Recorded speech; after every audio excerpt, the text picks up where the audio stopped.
Over the past 2 years, I've been learning game development and working on my very first Steam game. But I just realized we have a huge problem.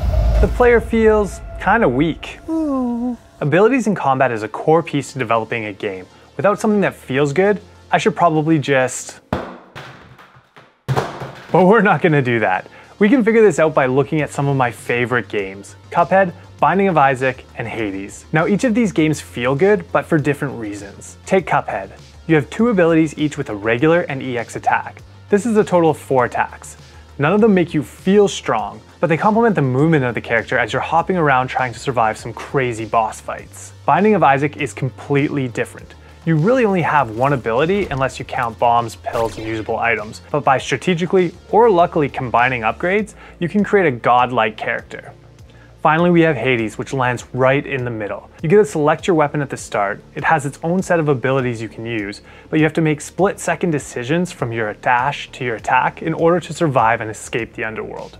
With this knowledge, we need to make a decision on how we're going to turn this puffball Ned into the Chad Fire and Brimco always deserves. In my mind, we have 2 options. Do we keep 1 attack and beef it up through gameplay, or have multiple abilities that serve different purposes? I like the idea of having to carefully select your abilities to overcome the current level you're on. So here is the plan. Ned will have 3 ability slots plus a dash.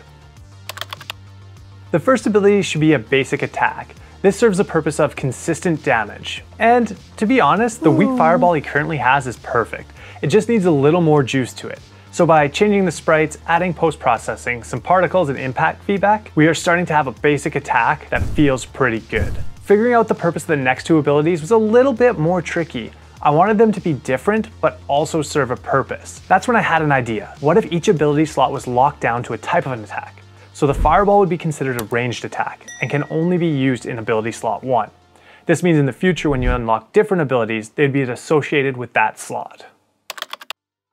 This was now an obvious choice, a melee attack. This ability would serve a few different purposes. The first, giving the player a close range AoE damage. High risk, high reward. If you want to slice and dice your way through enemies, you can now. Second, we could take inspiration from Hades and have the slash momentarily block bullets. This would also reward players who spend more time mastering the timing of their abilities. In a previous game jam, we made a server that has a knife slash ability. So using that as a base, my art guy Hades really made this swipe attack very satisfying. Melee attacks have a few more decisions to make than ranged attacks. Like, do you stop player movement while you're attacking? Given that there will be bullet hell moments of complete chaos, we decided it was more important not to limit the character movement and rather make it more of a fluid attack. However, you do have to perfect your timing because there will be 3 frames where the hitbox isn't there, and there's some secret combos you can do. No game is complete without the final ability, but before we get into that, we need to address our dash.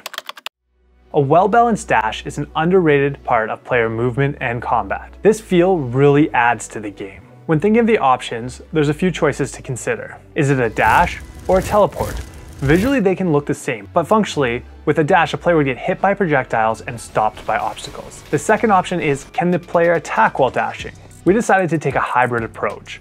The player has a moment of invulnerability during the dash, but can't go through obstacles. Additionally, Ned won't be able to attack. This forces the dash to be used to avoid enemy attacks and strategically put the player in a position where they can launch their counterattack. Finally, to make the dash feel really good, we made it responsive to how long the player input lasts. Up to a maximum time, of course. And by adding a little visual effects, the dash is ready for action.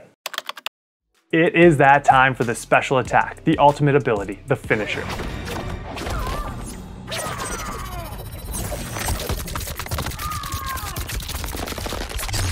That is what the final slot will be used for. We knew this had to both look and feel impactful, so we came up with the idea with a flaming skull. And oh boy did Hades outdo himself this time.